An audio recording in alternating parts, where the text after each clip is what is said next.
Hello farmer বন্ধুরা, আজকে আমার মাইতি ফার্ম হাউসের এই ফার্মে আজকে পাখির বয়স 5 দিন হলো। পাখিগুলি ওয়েট হয়েছে 150 গ্রাম করে।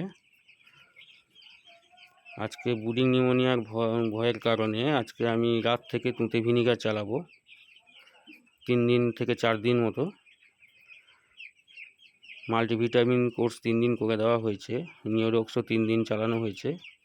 আজ রাত থেকে তুঁতে ভিনিগার চালানো হবে পার লিটার ওয়াটারে 1 ml করে।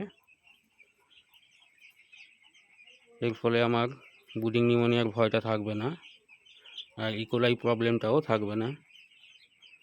তো বন্ধুরা, চ্যানেলটিকে সাবস্ক্রাইব করে লাইক করুন আর ভিডিওটি শেয়ার করুন অন্যান্য ফার্মার বন্ধুদের উদ্দেশ্যে।